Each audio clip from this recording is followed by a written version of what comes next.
নমস্কার, আমি মনোরঞ্জন মাঝি। আমার এই কথা ও কাহিনী চ্যানেলটিতে আপনাদের সকলকে স্বাগত জানাই।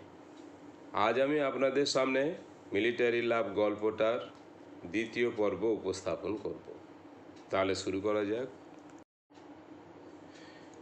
বিজয় সকালে বাড়ি থেকে বেরিয়ে যাবার সময় বাবাকে বলল, বাবা আসছি। এই বলে বিজয় বাবাকে হাত নেড়ে বিদায় জানায়। আর অপরদিকে বাবা ঘরের উঠোনে দাঁড়িয়ে ছেলেকে ডান হাত নেড়ে বিদায় জানায় আর দুগ্গা দুগ্গা দুগ্গা বলে ভগবানকে নমস্কার করেন। তারপর চলন্ত ট্রেনের সেই ঝিকঝিক ঝিকঝিক শব্দের সাথে সাথে বিজয় এগিয়ে চলল কাশ্মীরের উদ্দেশ্যে। পরের দিন কাশ্মীরে পৌঁছে মিলিটারি হেডকোয়ার্টারের ঊর্ধ্বতন অফিসারের সঙ্গে সাক্ষাৎ করে ডিউটিতে জয়েন করে পুলওয়ামা এলাকায় বিএসএফ রূপে। দুদিন ডিউটি করার পর একদিন পাক জঙ্গির গুলি এসে বিজয়ের পায়ে লাগে। তখন সে একটি খাদে পড়ে যায়। সারা রাত ওই খাদে পড়ে থাকার পর সকালবেলায় গ্রামের একটি যুবতী মেয়ে মেষ চড়াতে এসে খাদের মধ্য থেকে শুনতে পায় একজন মানুষের কণ্ঠস্বর। তারপর গ্রামের কয়েকজন লোককে ডেকে নিয়ে এসে সৈনিক বিজয়কে খাদ থেকে তুলে ঘরে নিয়ে এসে আমিনা নিজের হাতে সেবা শুশ্রূষা করে মিলিটারির হেডকোয়ার্টারে পৌঁছে দেয়। আর সেখান থেকে সৈনিক বন্ধুরা তাকে কলকাতার ঘরে পৌঁছে দেয়। বাড়িতে পৌঁছবার পর বিজয়ের মনের মণিকোঠার অন্তরালে প্রেমের পুষ্প প্রস্ফুটিত হতে থাকে। আর সবসময় চোখে যেন আমিনার ছবি সে দেখতে পাচ্ছে। বাবা ছেলের হাবভাব দেখে বুঝতে পারেন ছেলের মনে প্রেমের উদ্ভব হয়েছে।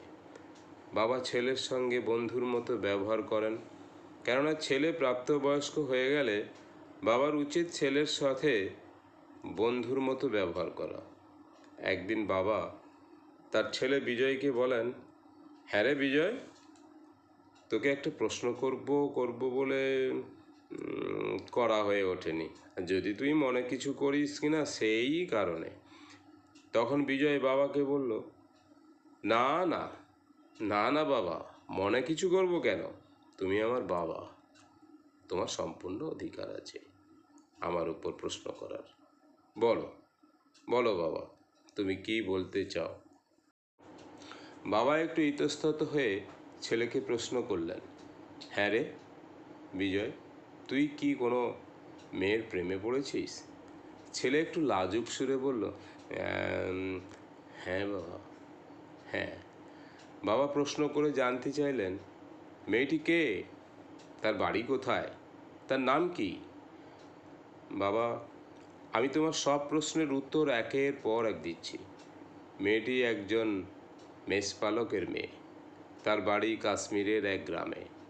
তার নাম আমিনা। বাবা ছেলের মুখে সব শোনার পর একটু চুপ করে থাকলেন। তারপর খুশি মনে বললেন, এ তো খুব খুশির খবর।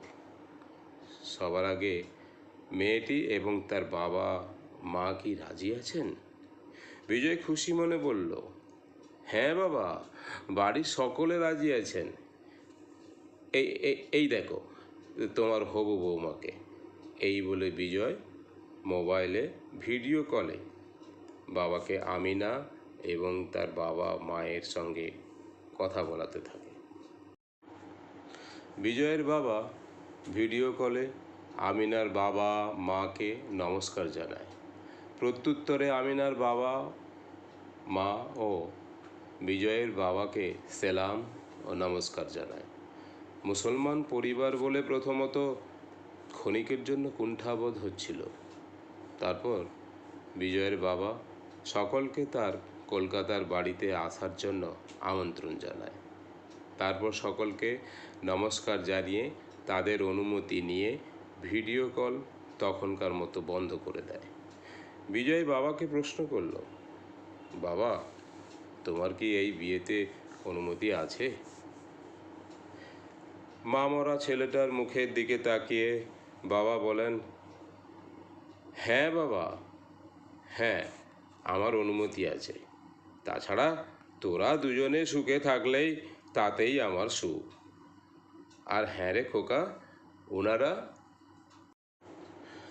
কবে আসবেন আমাকে একটু আগে থেকে জানাবি। তুই তো বুঝিস আমি একা মানুষ, আপ্যায়নের জন্য তো একটু ব্যবস্থা করতে হবে কি না। বিজয় বলল, হ্যাঁ বাবা, এবার ওখানে ডিউটিতে গেলে ওনার বাড়িতে গিয়ে সব জেনে বুঝে তোমাকে ভিডিও কল করে দেবো। তাহলে তাতে হবে তো বাবা? বাবা বলেন, হ্যাঁ হ্যাঁ, তাতেই হবে। এই বলে বাবা এবং ছেলে তাড়াতাড়ি ঘুমিয়ে পড়ল, কারণ ছেলে কাশ্মীর বর্ডারে ডিউটিতে জয়েন্ট করবে কি না। আর ছেলেকে বললেন, বিজয় যা, এখন ঘুমিয়ে পড় কি না, কালকে আবার ট্রেনের ধকল আছে। এই বলে বাবা ও ছেলে ঘুমিয়ে পড়ল। এই মিলিটারি লাভ গল্পটির পরবর্তী অংশ আপনারা পরের পর্বে শুনতে পাবেন। আর গল্পটি যদি আপনাদের ভালো লেগে থাকে তাহলে চ্যানেলটিকে লাইক, শেয়ার এবং সাবস্ক্রাইব করে দেবেন। নমস্কার।